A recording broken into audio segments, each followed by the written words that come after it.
इसी सदन में लोग हिज डॉट डॉट हम नहीं पूरा बोल रहे हैं, बोल के पार हो गए, लो डॉट डॉट बोल के पार हो गए इसी सदन में।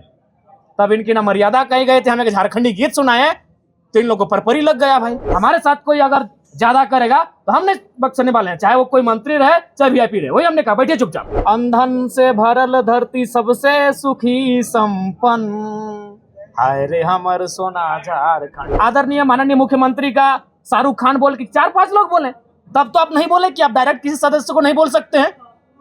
भैया भाभी जब आधा घंटा, कल्पना भाभी, हेमंत सोरेन जब मंत्री लोग बोलने लगता है तब तो कोई नहीं बोलता है कि आप किसी व्यक्तिगत पे बात क्यों कर रहे हैं। हम तो देख रहे हैं सीपी सिंह जी शायरी पढ़ रहे हैं, सब मंत्री शायरी पढ़ रहे हैं, हिंदी वाला हिंदी में, उर्दू वाला उर्दू में शायरी पढ़ रहे हैं। तो हम जब शायरी माइंड है तो गाना भी गा सकते हैं। वित्त मंत्री जी अभी इलाज के लिए गए हैं, संसदीय मंत्री, इनको प्रभार मिला है, तो हमारे बड़े भाई माननीय भी उछल कूद करने लगे हैं, अपने आप को सदन से ऊपर ये लोग समझने लगे हैं। आज लोग बर्बाद हो गए हैं, जादूगोड़ा में बर्बाद होने की कगार में है, आज तक सदन तक नहीं पहुंचा।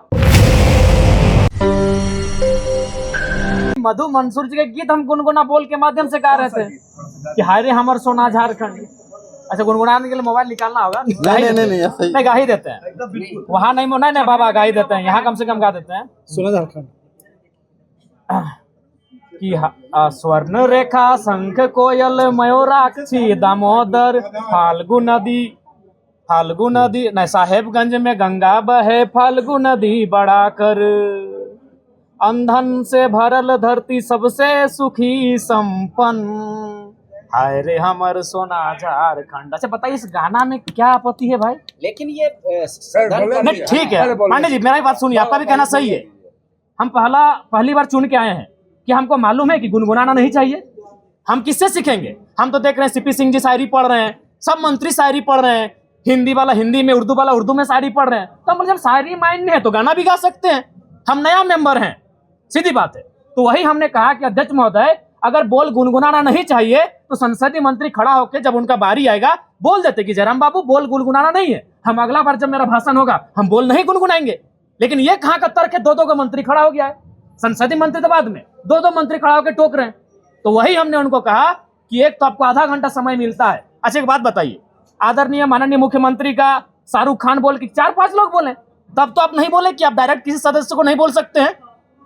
भैया भाभी जब आधा घंटा, कल्पना भाभी, हेमंत सोरेन जब मंत्री लोग बोलने लगता है तब तो कोई नहीं बोलता है कि आप किसी व्यक्तिगत पे बात क्यों कर रहे हैं। हमने बस यही कहा था कि पर्यटन मंत्री हमारे पड़ोसी हैं, पराशर की वो भी आते हैं, उनके लिए गीत सुनाएंगे तो ठीक है, डायरेक्ट नहीं बोलना चाहिए। उनको आधा घंटा का समय मिलता है, आप 30 सेकंड बोलते हैं कि माननीय जयराम बाबू नए सदस्य हैं, अगला बार इस बात का ध्यान रखेंगे। फिर अगर हम दोहराते हैं आप टोकते। तो हमने उनको वही कहा, और हम तो भाई इसी पहचान से अंदर आए हैं, तो अंदर भी थोड़ी बख्शेंगे। हमारे साथ हमारे समय में कोई कटौती करेगा, हमारे साथ कोई अगर ज्यादा करेगा तो हमने बख्शने वाले हैं, चाहे वो कोई मंत्री रहे चाहे वीआईपी रहे। वही हमने कहा बैठिए चुपचाप। आप मंत्री ट्रेजरी बेंच पर बैठिए, चुपचाप बैठिए। आपको मंत्री बनाया गया है काम करने के लिए, ये मीडिया में आने के लिए नहीं, उछल कूद मत कीजिए।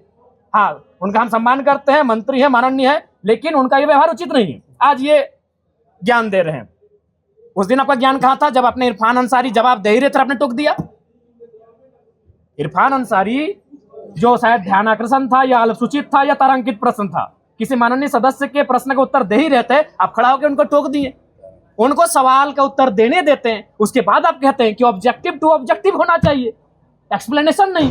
तब आपका संसदीय, अरे भाई नया चूंकि वित्त मंत्री जी अभी इलाज के लिए गए हैं, संसदीय मंत्री, इनको प्रभार मिला है, तो हमारे बड़े भाई माननीय भी उछल कूद करने लगे हैं, अपने आप को सदन से ऊपर ये लोग समझने लगे हैं। और फिर इरफान भाई साहब का तो आदत है, उनको भाई मीडिया में बने रहने के लिए उछल कूद करना जरूरी है। जिस दिन उनका बजट पारित होगा उस दिन तो बोलेंगे ही, और बाकी दिन भी हल्ला, लोगों को टोकना, ये उनका परंपरा बन चुका है। बोलना हम यही चाहते थे, पर्यटन का बात था। हम मधु मंसूर जो पद्म श्री विजेता है, हम उनका एक 4-5 लाइन का बोल था, उसको सुनाना चाहते थे। जयराम जी, तो आपको क्यों लग रहा है ऐसा क्यों हो रहा है? आप एक अपने दल के अकेला आसपास, विधायक, बिल्कुल वही कारण है, उनको वही कारण है कि पूरा राज्य जयराम महतो को सुनता है। इस व्यक्ति को, इस लड़के को यहाँ से नियंत्रण में रखा जाए, मुद्दों की बात करता है, जिन मुद्दों को कहने से लोग डरते थे। आज 25 साल हो गया, जादूगोड़ा का मुद्दा सदन में आया था। मैं आपसे पूछता हूँ, आज लोग बर्बाद हो गए जादूगोड़ा में, बर्बाद होने की कगार में है, आज तक सदन तक नहीं पहुंचा, क्योंकि वो मुद्दे सदन तक आ नहीं पाते थे। और ये लड़का बिना डर का, बिना भय का उन मुद्दों को सदन तक लेके आता है। तो इन लोग हालत खराब है हमसे, और बोलते हैं कि नहीं डायरेक्ट आप किसी सदस्य को नहीं लेकर सर। कैसे नहीं होता है जी? इसी सदन में लोग हिज डॉट डॉट, हम नहीं पूरा बोल रहे हैं, बोल के पार हो गए, लो डॉट डॉट बोल के पार हो गए इसी सदन में।